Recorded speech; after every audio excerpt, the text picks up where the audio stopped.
Mandalia. Hello, everyone. We're glad you're here with us today. Very quickly, we're going to introduce ourselves, and I would like to start with my colleague, Karima, if you'd introduce yourself. Good afternoon, everyone. Thanks for joining us. I'm Karima Feldes, and I'm the Executive Dean of Extended Learning at Saddleback College, and I am also the co-chair of the SOCRC.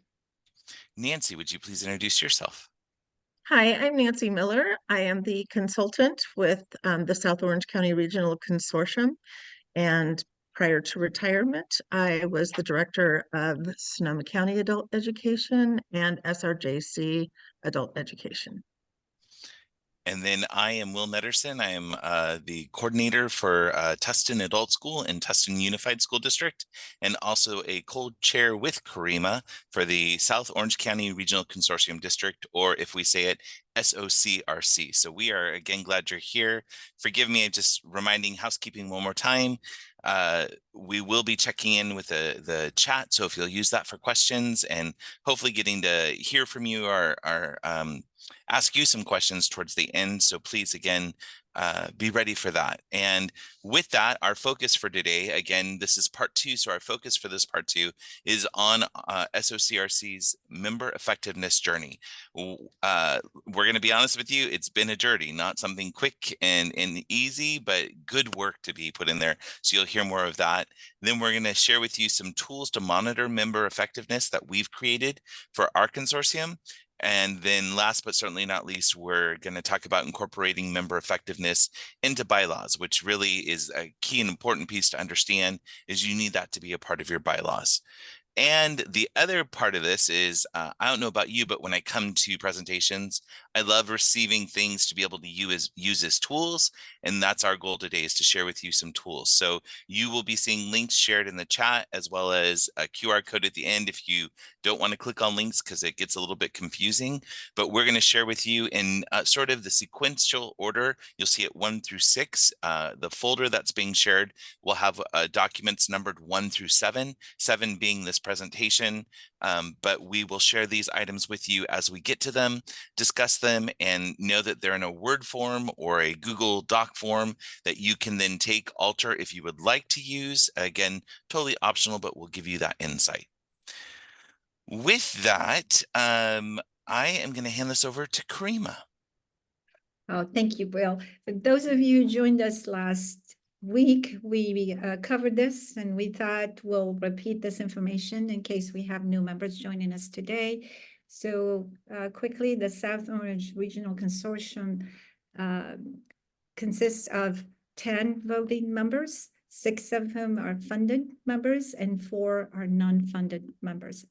As part of AB 86, and you have the list, I'm not going, just for the sake of time, I'm not going to read the list of all 10 members, but as part of AB 86 or AB 86 planning process, Saddleback Valley Unified and Capistrano Valley Unified agreed to turn over their adult schools to Saddleback College. So as a result, Saddleback College has a little over than 50% of the funding for the consortium, and that's because it took over the 2 K-12 feeder schools funding that came with these adult schools.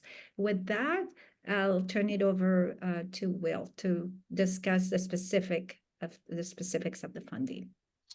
So funding and connecting member effectiveness, the 2 important pieces, right? We need the funds to be able to implement programs, but we also have to understand if the funds are being used effectively. And so that's where our consortium really started in trying to discuss member effectiveness, was looking at a vote about funding and those pieces. So we originally were a consortium that was a fiscal agency, where our group agreed to put the money into one area with our community college district, and then have the members funded from them. In our journey of trying to receive funds and be effective with our funds when we receive them, we went through a journey of changing from a fiscal agency to direct funded agencies. So know that change in us brought out a component of the money that was set aside for our fiscal agency, the Community College District, to manage and operate, what we were going to do with those funds. We as a consortium do not have a director position. That's why you hear us talk about co-chairs. So how do we manage those funds? And the conversation in that funding was, how do we redistribute those funds, or our one primary agency that has a little bit of extra funds added to them to help with some of the management components, as well as working with the co-chairs. With that also brought the understanding of, hey, there's a pot of funds that are a little extra, and what are we going to do with those funds, and how will we collaboratively share those funds? And that was something that we've created in process that we'll talk a little bit more about. And then advocating for our funds is really an important piece of dialogues that come into our general sessions and work together. So with that, I'm going to hand this over to Karima to talk about member effectiveness. Well, thank you. Well, we thought it would be good for us to review quickly parts of our 2019 SOCRC bylaws, member effectiveness, before we share with you our newest bylaws from 2024. So we have a screenshot of this language here, because we thought to point out some of the even negative language, right? I'm not going to read this for you. You have the language in front of you, but I'd like to draw your attention to the word ineffectiveness at the bottom, the last two lines. So it was a little vague and it was negative. So that's what we had in 2019. And you'll see the big difference where we are. Is it 5 years or 4.5 years later? With that, I would like to invite Nancy to dive deep into what we're doing now and what we've done the last several years. Thank you, Karima. Because we knew that we wanted to develop the tool that was outlined in the 2019 bylaws, again, we went to the use of a subcommittee so that any member who wanted to participate, whether they were a voting member or a member that regularly attends the general membership meetings, we wanted to have their input on what does member effectiveness look like? Were the 4 criteria enough? Did we need more? And then how are we going to measure each one of those criteria? We did not do this in general meetings. Subcommittee work probably took 20 hours at least to develop the shells for the tools, and then we went back to polish them up. But this wasn't, this really needed more attention than we could give it in the general meeting. So that's why we used a subcommittee, similarly to the process to develop the bylaws. We developed 3 specific tools. We're going to go in order of how we started using the tools, but the 3 tools that you'll get today, along with directions for the quarterly fiscal reporting, are the member self-assessment. That was the first one that we actually developed, but the first one we started using was our quarterly fiscal reporting.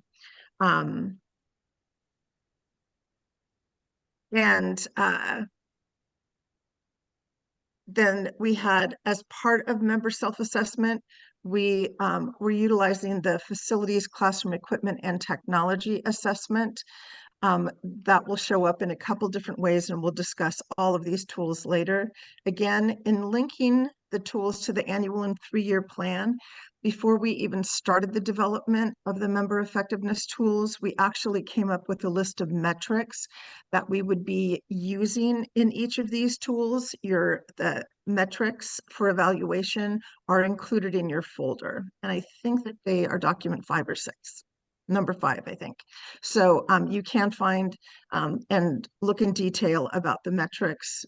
They consisted of the bylaws, the annual plan, and the 3-year plan metrics that were set out by the state, but selected by the consortium. So let's see, Karima, it is back to you. Thank you, Nancy. So the first tool This is actually a three-part fiscal reporting template that is filled out quarterly. Funded consortium member present this information at our monthly consortium meetings prior to the consortium certification. As you know, there's a 30-day window between the member quarterly report due date and the NOVA, and the consortium certification. And we hold our meetings sometime in between, and we make sure that all agencies, funded agencies, present their information before we, as a consortium, certify the quarterly report. And we've had actually to schedule a special meeting to accommodate agencies that missed the presentation meeting. It didn't happen overnight. Of course, it happened very gradually. We were more forgiving at the beginning, and now we're at the point where if an agency does not present their data at a meeting, then we as a consortium will not certify the quarterly report. So part one is self-explanatory. Funded members enter their amounts as they submit in NOVA. Part two asks about the staffing in place to support adult education programs. This is work in progress, and we continue to refine it. Some agencies actually only reported permanent CAPE positions, for example, and didn't enter all the staffing that support the program. So again, we're refining it. Part three asks about classes offered by programs as well as the enrollments. So the challenge for some of the agencies in filling this out, and these are 6 funded agencies. So the challenge in filling this out is that our classes are based on a semester, for example, at a college, and not a quarter. Another challenge is that some agencies use TOPS Pro to report the data and others use MIS. At Saddleback College, we use both because we're a WIOA funded school.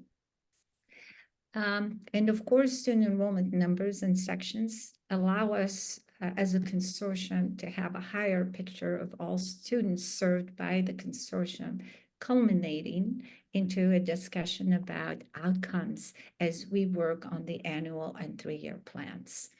This information also brings a discussion of how much it may cost per student to run the agency's program. CTE programs tend to be more costly, for example, than language classes, ESL classes. I'd like also to note that not everyone participated at the beginning. So it took us years to get where we are now. And the change, as I said earlier, didn't happen overnight. And certainly AB 1491 helped us in this journey. It took us several years, again, to get where we are. With that, I'd like to invite Will. Karima, I just want to add here as well that as you talk about our journey, some of it was a change in administration in some of our agencies and understanding how we shared out that information, not just uploading into Nova where we vote on it to say, okay, yes, we approve it, but really being able to process what we approve. So that really is where part of this journey came. And I think for all of these documents, and this being one of them that started up first for us, was because we were trying to process that sense of effectiveness and finding numbers when we couldn't get numbers from everybody at one point. So I think that is an important piece to remind ourselves as you go on that journey. What is it that you want to understand and process together as a consortium? Especially for us, we've put a big emphasis on completing this and sharing it out before we approve our quarterly components in Nova as well. So it's really an expectation that we've set. So thank you, Karima. In moving into another component for us, when we looked at the fiscal side of it, you heard me share about changes to our way we were funded from being a fiscal agent to a directly funded agencies. It brought a conversation about an excess of funds or members who might have had some carryover that had been carryover for a few years. What are we going to do and discuss about looking at those resources, and can we support the consortium as a whole in looking at those resources? And one thing that came up was the understanding of what what are we using as a consortium in the sense of facilities, classrooms, the technology and equipment that's being used in classrooms to really truly understand the needs as well as what is being used so that we as agencies could share together some of the technology updates that other agencies had done. But this also brought out the idea of being able to look at, when talking about needs, we could represent it in an assessment of what we have. So we as a consortium is set up where we complete this every February. So that way it gives us a sense as we're looking at funding. Hey, if we're reporting there's needs in classroom or facilities or the need to upgrade technology, this report is already done to be able to look at and reflect together.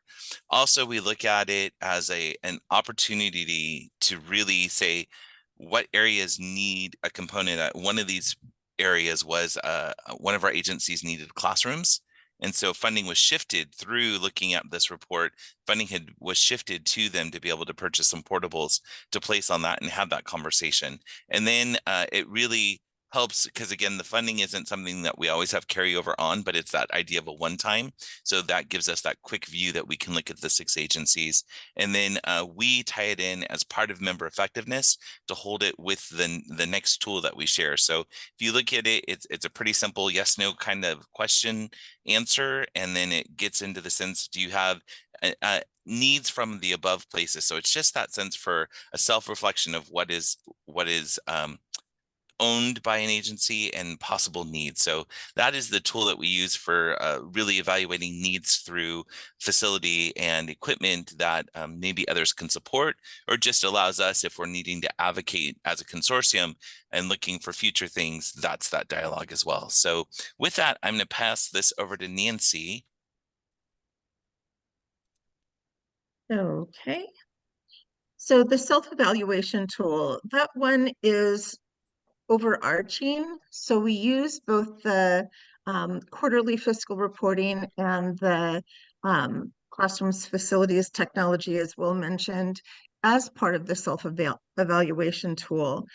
This one is completed once a year after the submission of Q4. So once you have all your information, everything's in Nova, all of your fiscal information, everything is in TOPS Pro if you're a TOPS Pro user, or submitted through MIS. So MIS, then this particular tool is filled out, and we'll go through the specifics on it. These are presented. This year was the first year that we did the self-evaluation tool, so it was a learning experience. We did compile all of the results from each agency to do an overview document that was presented at the meeting, but definitely had feedback from the members. So what you're seeing is page 1. There are 3 parts to the self-assessment. Again, what is listed in the bylaws? The bylaws is part 1. So it may be a little bit hard to see the description of the metric. I'll read the first one to you. It's regular attendance and participation at monthly consortium general membership meetings. So was this fully executed, partially executed? Have we had some progress, or have we not started this? And while that might not specifically apply to attendance at a meeting, we did this as a rubrics, something that we're all used to using for assessment. And then each agency would rate themselves on how well they did on this particular metric. So again, this first section goes through the bylaws. So anything that was in the bylaws as a member effectiveness metric was used here, and the agencies rate themselves on that. So we can go on to the next slide, Will. Part 2 is the annual plan. So again, this information is pulled directly out of the annual plan. This is a document that's going to get updated every year because it does have to match the annual plan, and then the 3-year plan metrics when they come out.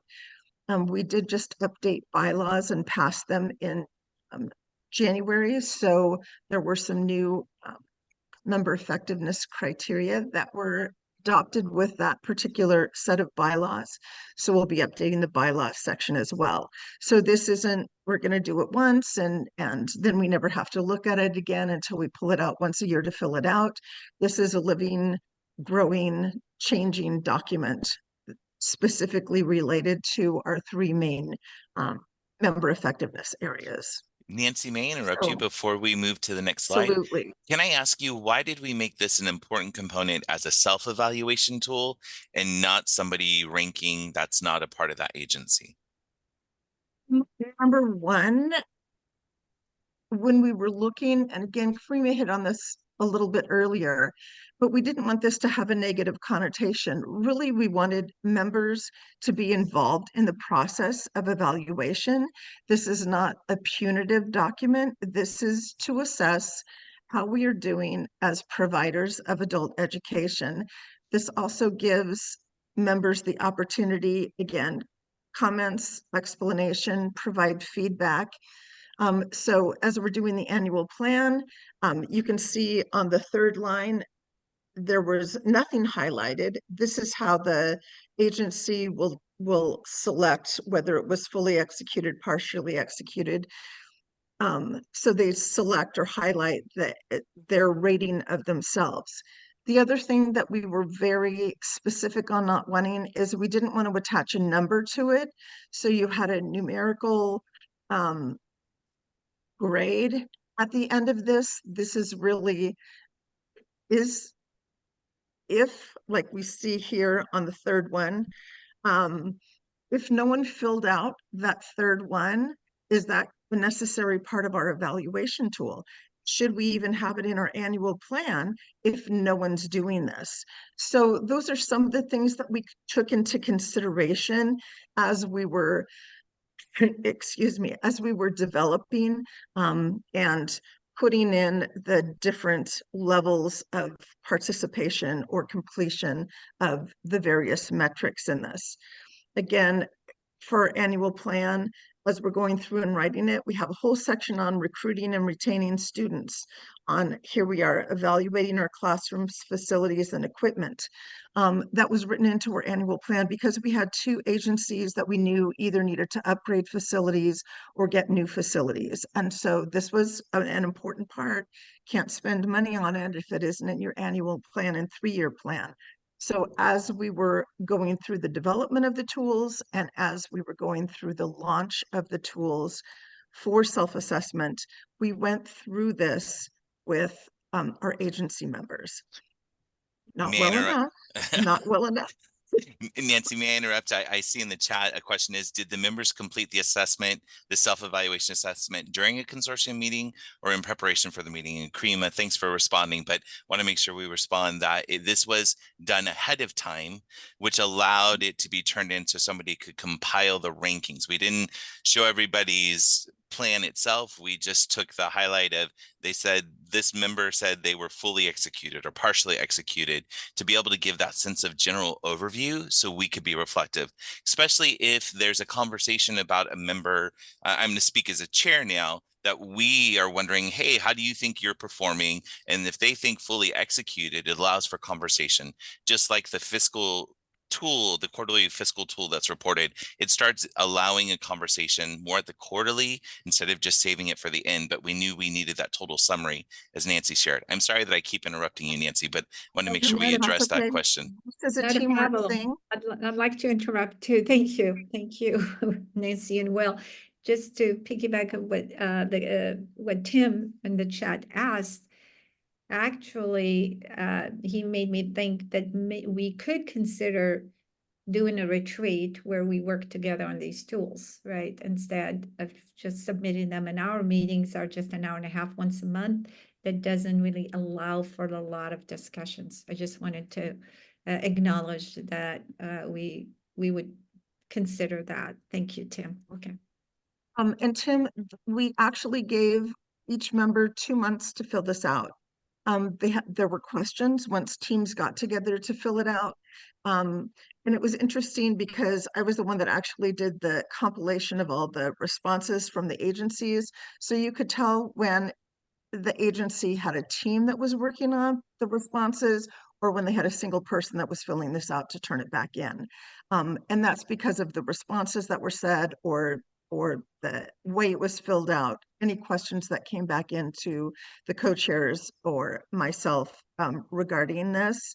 And definitely Will and Karima can speak more to this, because we were back in face-to-face and didn't get to do a Zoom meeting, so I did not participate when these were presented to the general membership meeting.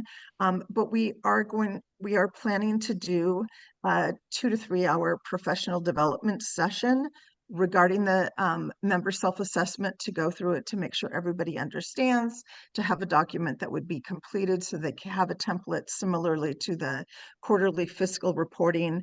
Definitely update information in this, and have more things that would be filled out, or an information sheet to give each member more information to be able to fully participate. One of the areas that people did get held up is in the annual plan. We definitely have some consortium related information for marketing, or for a consortium transition specialist type work. And agencies didn't necessarily understand how to fill out that information if it wasn't specific to their agency and it was generalized to the consortium. So those are some of the areas that we have in the evaluation tool. Again, you have this tool to look at in full, but those were just some of the things that when you're creating it, you think, oh, we're being really thorough, and this will be great. And then it comes to putting pencil to paper or highlighter to computer screen, and it doesn't really go the way you think it might have gone. So again, it's a labor of love, and definitely something that will continue to be updated so that members can get the most use out of it.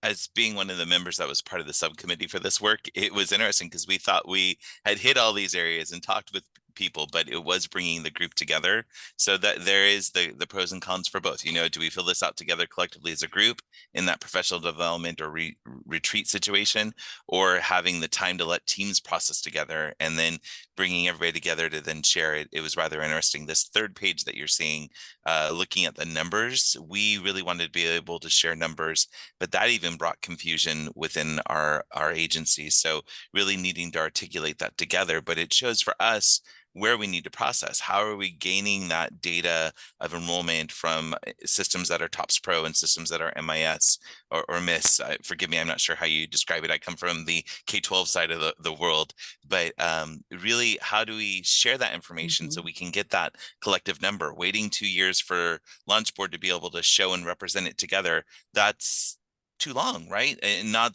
to look negative on that. It's great to be reflective with that, but moving us forward, how do we take those numbers and celebrate our successes as the annual plan and 3-year plan are asking us to look at and do as well? So this third page, we'll be honest, is something that we're going to work on and reflect together on still, knowing that we'll bring some subcommittee work back together on it. And then we shared it before, but a reminder in our subcommittee, and I believe Nancy said it too, I think, and I just want to make sure clarity, we would always bring subcommittee work back into the general session so that way it was heard what was being done. So if they couldn't, an agency couldn't send a member to represent, they still heard the information of the progress that was going forward.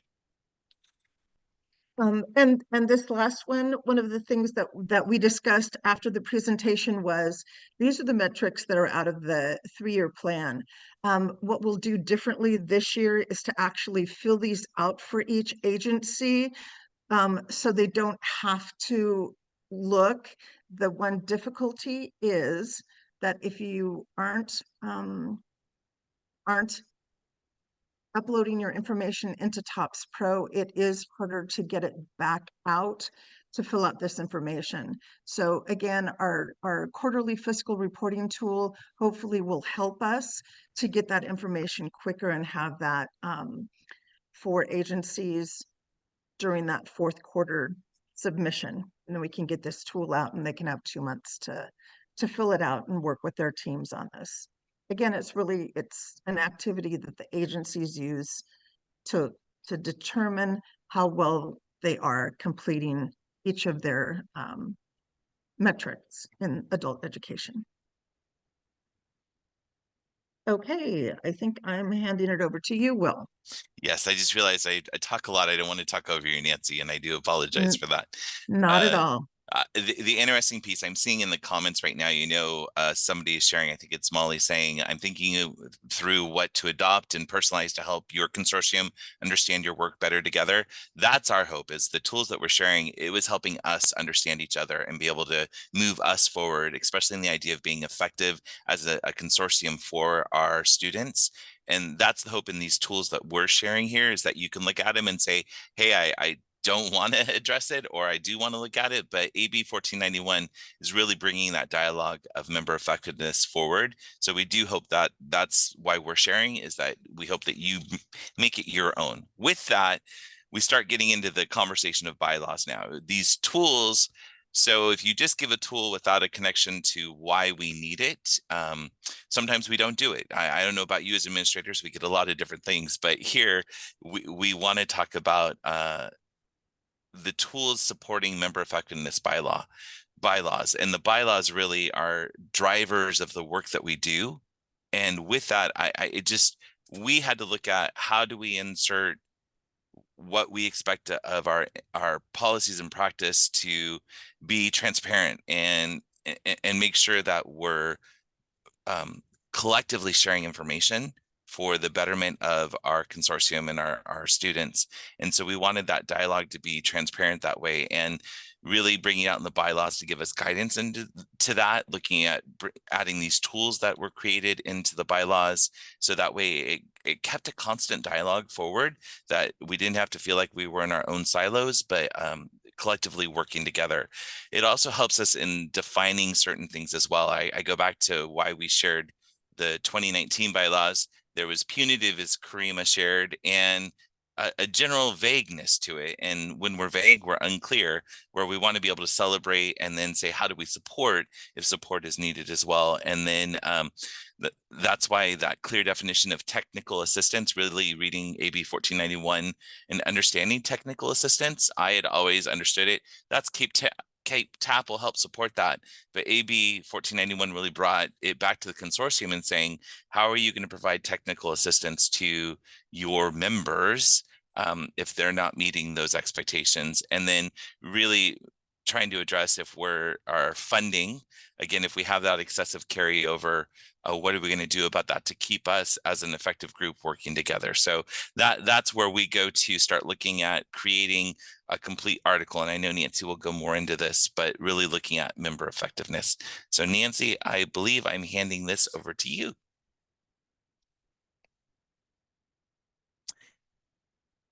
Nancy, I apologize. I think you were kind to me to be on mute, but I'm not hearing you now. I was, and I was trying to be really kind to you being on mute because my dog has a different idea about inside voice. For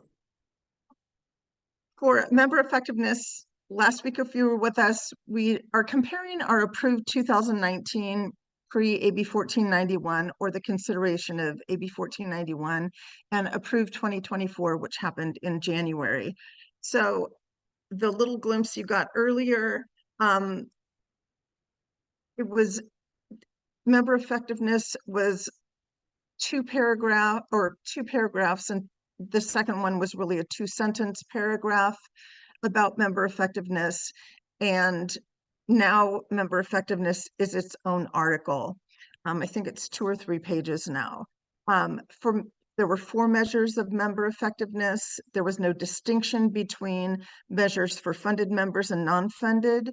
Now there's a definition of consortium effectiveness that comes directly from the state, but we thought it was important to define the difference between consortium and member.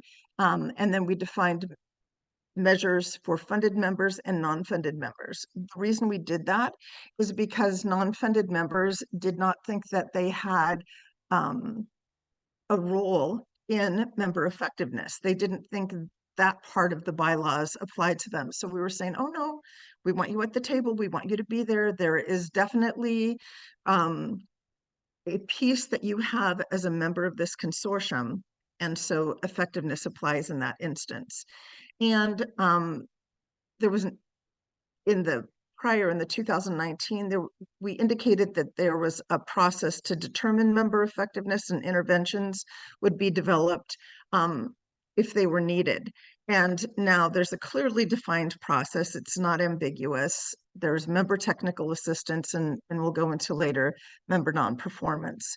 The other thing about this was prior to the 2024, member effectiveness was really related to whether or not a member could vote at the meetings, and you had to be a member in good standing, but we didn't really give a tool to say, how do we know you're in good standing? And now member effectiveness relates specifically to AB 1491, and we do write that language into the bylaws. And it also still links back to the retention of votes, since that is a measurement. Okay, I think we're on to Karima. Karima, my kind fellow colleague, you are also muted. You still I am are. so sorry. So sorry. We have office noise in the background, so I will, thank you. I didn't think this would happen to me after so many years. Anyway, this takes us to the current bylaws consortium effectiveness criteria in our Article 5. So we have section 1, and you see a screenshot now, and that deals with consortium effective criteria, what makes the consortium effective. Of course, and again, I'm not going to read everything. We took the language from the Ed Code in AB 1491. So consortium carryover reflects the carryover over of all funded members of the consortium, and any carryover funding that exceeds the 20% threshold in one or more prior fiscal years shall be determined as excessive carryover. A consortium that has been deemed by the chancellor or superintendent to have excessive carryover is required to submit a written, of course, plan to the state, and then a consortium with excessive carryover shall be subject to technical assistance from the state as outlined in Section 3, technical assistant. My colleague will be covering the details of technical assistance in Section 3, and then Nancy will follow, or rather consortium section 3, and member technical assistant is Section 4. Next slide, please. Section 2 deals with member effectiveness criteria, and of course we have criteria applying to all members and criteria applying to funded members. So regular attendance for all members and participation in monthly consortium general memberships is the first criteria. We have to be honest with you. We haven't started applying this yet. However, we're in the process of checking the last 12 months attendance. If we have members who are voting members, but who've missed many voting meetings, which we do have currently, then we'll start the conversation, right? Number 2 here, participation in and contribution to the development of the annual and 3-year plans. So we also require them to be active. Or actively participate. As we heard before, we do have committees, so like all agencies, we have 10 voting agencies to participate. Timely, of course, submission of approval and approval of all CAPE and consortium deliverables in NOVA in particular. I have to admit, we've had agencies who did not meet the deadlines. So now we have some teeth. It's in the bylaws, right? If the first of the month is the deadline, we have a deadline tomorrow, Friday coming up. We sent a reminder, and tomorrow we'll go in NOVA prior to 5 o'clock and send more nudges to those agencies. So where the message really here is, by having this in the bylaws, it is not an option to be late submitting your reports. It is not an option to not participate. It is not an option to attend meetings, especially when we need quorums and we hold votes. Funding members, we have additional criteria. Of course, it has to do with success, student success goals as in our annual and 3-year plans, financial expenditures aligned with the annual and 3-year plan. And you saw the tool earlier. That's why we have part 2 with staffing and part 3 in that fiscal quarterly report dealing with classes and enrollments. So everything lines up. And here, number 6, funds expended in a timely manner in accordance with 1491. So now we look at that. And last but not least, we defined as a consortium that member carryover is going to be not to exceed 19.9.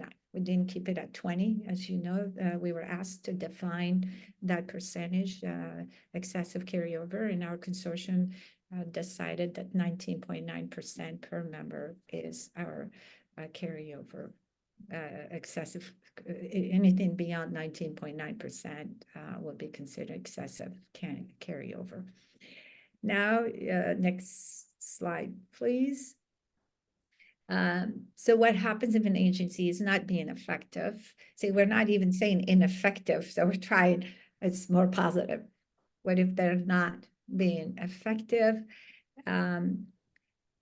So you don't have in front of you, you just have summary bullets, but I'm going to go ahead and read you the paragraph from the bylaws, and you have that in your folder. I believe it's number 6. Bylaws 2024. So if members are unable to meet at least one of the criteria of member effectiveness, they may need the support and mentoring of the executive committee and or other members of the consortium to come back into and remain in compliance with consortium and state requirements for California Adult Education Program funding. Members who are out of compliance with the member effectiveness standards may be subject to technical assistance through SOCRC and placed into monitoring for a period of at least 12 months or until areas of deficiency have been remediated. And my colleagues, Will and Nancy, as I said a moment ago, will be covering the technical assistant parts, both for consortium and members. Next slide, please. I think we're covered. Let's see. I think that goes to me, Karima, That if goes that's to okay. you. Yes, we're covered. So when we start talking about technical assistance, and you heard me say, oh, I thought technical assistance was just at the state level, we needed to clearly identify, as AB 1491 has, there's a consortium technical assistance and there's a member technical assistance. And we felt that it was important in the bylaws to include the definition of the consortium technical assistance. So that way all agencies understood this is at the consortium level, this will take place. And then as Nancy will go into, there's that member technical assistance that's also needing to be embedded in what we do. With that, I want to bring it up. As a new member to the adult ed world at one point, the bylaws were a little vague for me. So reading these bylaws, we just thought if there's an admin change at any of our agencies, the bylaws might give clarity as well. That's why we were focused on adding definitions where definitions needed to be added, or to give the assembly bill or the law to give guidance as well. So I don't want to read this here, but if a consortium has excessive carryover for at least one prior fiscal year, they shall be assigned to technical assistance by the chancellor or the superintendent of California Public Schools. We took that directly from AB 1491. I will be honest, I'm not going to read the rest of it, but it gives us clarity in that. And Nancy, I know member effectiveness is where we had to work and move forward to, so I'm going to advance it on so you can start talking about member effectiveness. Okay. For member technical assistance, we really needed to lay out a process for members to go through. Again, we wanted this to not be a punitive process. We really wanted, we value all of our members, and we want our members to be successful. So this is the process that we felt would best address how members could get technical assistance. And one of the really nice things is that this technical assistance process came out of the fact that we had members who weren't performing, and these are some of the things that the co-chairs did to work with members to help them get into, I wouldn't say compliance. It wasn't the effectiveness wasn't an out of compliance, it was more a non-transparency issue. And so in having conversations regarding operations or sharing of information, this is part of the process. So the co-chairs, if after the 12 months, technical assistance is needed by a member, then the co-chairs would send a notice to the agency and their superintendent that specifically outlines the areas of non-compliance. So those are going to be identified in the bylaws. Agencies already have a copy of the bylaws, so we would just note the section or the area that they're out of compliance. What are the measures that are necessary to regain compliance? If it's an SOCRC rule or if it's a CAPE regulation, what do they have to do to come back into compliance? Regular monitoring of member effectiveness of the areas that are out of compliance. I'll give you an example of why or how this was developed. If a member is consistently going over in their carryover, then we would want to have them report back to the co-chairs on a monthly basis with their financials so that we can make sure they're keeping on track. Maybe every 3 months is too long to go before having a discussion about fiscal responsibility or how an agency is spending down their funds. It also helps the consortium better say, hey, is this something that you can share this year? And then next year, if you need money, we'll hopefully have money to share out next year. To develop and implement an excessive carryover reduction plan. So that member may be required to do that, where if it's a consortium, the consortium would decide together what that excessive carryover reduction plan would be. So if a member who is in technical assistance, and technical assistance is going to go at least 12 months, if they haven't remediated their areas that are out of compliance, then they may have an extension of technical assistance monitoring for an additional 12 months. Or again, if it only takes 3 more months to get back into compliance, then they're only going to go 3 more months. A reduction in funding, again, this is right out of AB 1491, not to exceed the amount of excessive carryover from the prior fiscal year. So if carryover is your issue, then we may have to reduce so that you aren't in that excessive carryover whirlwind that you can't get out of. And then the final one, again, this is language that is supported by education code. It would be removal of being a service provider. Because now you're 2 years into this, if you are really unsuccessful in meeting CAPE and consortium regulations, and specifically around being a service provider, if you can't spend the money, if you aren't spending it in accordance with plans, then we're going to have a discussion about potentially being a service provider isn't the best thing for your agency. So it's kind of like when you get a job evaluation, it always says that clause up to and including termination. Well, this is your up to and including termination clause in member technical assistance. So Will, next slide. So again, this is member non-performance. The agency's gone through at least 18 months. Most likely they've gone through 24 months of technical assistance without remediation. A decision to remove a member for non-performance, again, number 3 in section 3 above, it's 2/3 vote. Normally we have a majority vote rule. This is one of the areas where it's a 2/3 vote. The executive committee is going to send, executive committee being the co-chair, so Will and Karima would send a notification of potential action to the agency representative, their governing board, or the superintendent, if it's the county, outlining actions taken by SOCRC technical assistance for non-compliance areas. and the date of the consortium general membership meeting at which the member being removed from service provision will be addressed.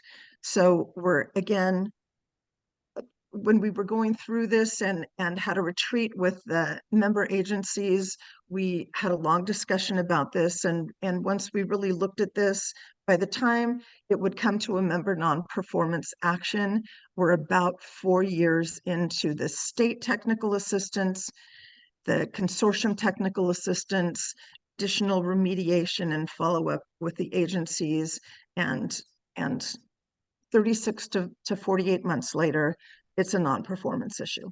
So this, we did write this in case it ever came to that. We don't think that we'll need it, but it's there just in case. And Nancy, Okay. I think if we make that link, you just shared when we get into technical assistance.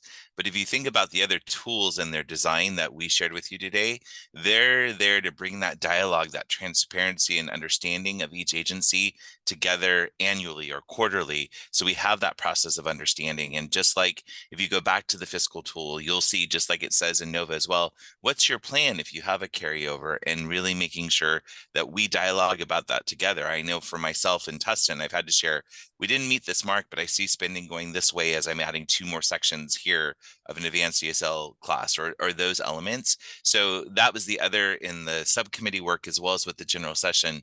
Like you said, Nancy, understanding it's 3 to 4 years out, but even before that, that's why all the other tools make an impact into the work that we do to be effective together as a consortium. Yes, and again, your technical assistance is provided just with the voting member and whoever from their team they want to bring, and the co-chairs. It's done at an executive committee. It is not done in front of everybody at a general session meeting. We really want this to be personalized approach to ensuring that the agencies are doing what they're supposed to do according to education code and SOCRC bylaws. We tried to make it a constructive process and not a punitive process. Okay, Karima. All right, thank you. We thought we'll take a brief moment to ask you to share your practices or about your consortium or consortia.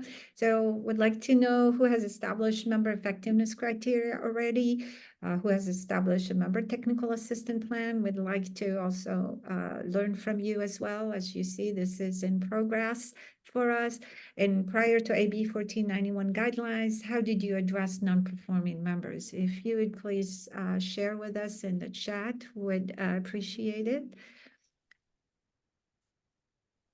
And at the same time, we'll ask you, do you have any questions? We do have a few minutes. We're at 1:54. Kate Tapp will need a couple of minutes to conclude. Karima, we do have a question. And it is, will you be posting these slides on the CAPE website?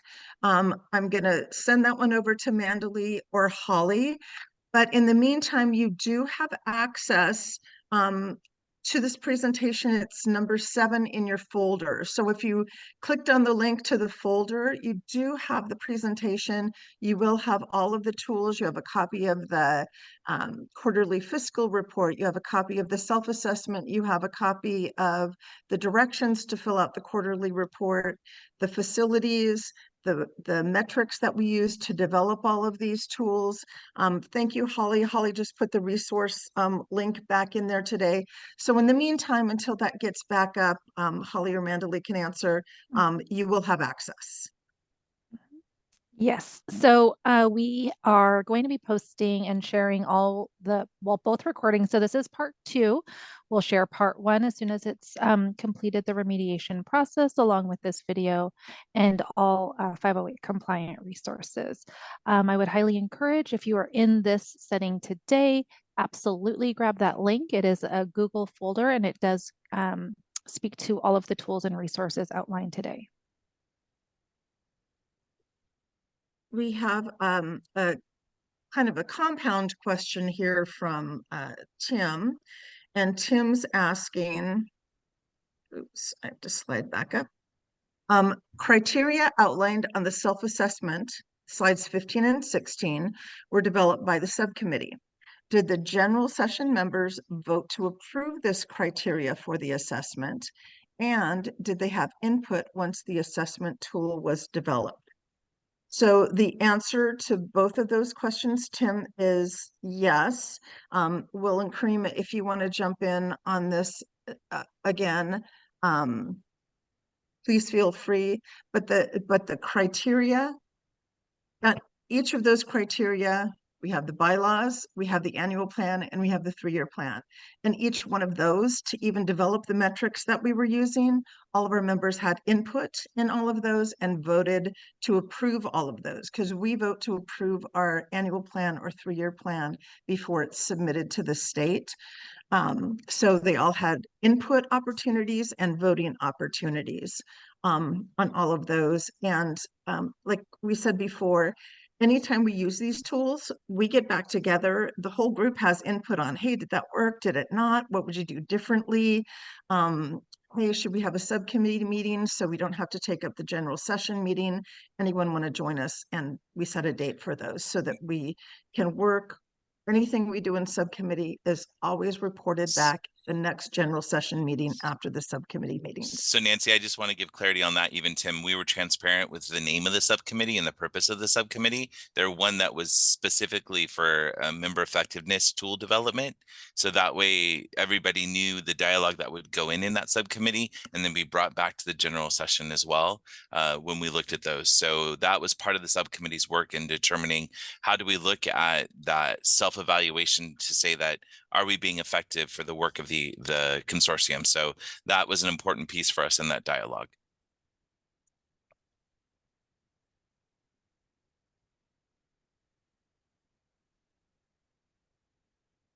And I'm sorry, I'm seeing Rebecca ask a question about slides. Our slides, that's what we presented today is exactly what that link is there. So I believe it is there. I know that we are hitting the 158 mark. Is there any other question that we can answer? Or I am appreciative to a response in here talking about a consortium who developed a member report card to determine member effectiveness. I'd love to hear that name or process. That's interesting to me, but saying that maybe it focused a little bit on the punitive rather than help and maybe that readjustment. But I even like that for me being reflective, that member report card. I'd be curious to reach out to you in here and learn more about that as well.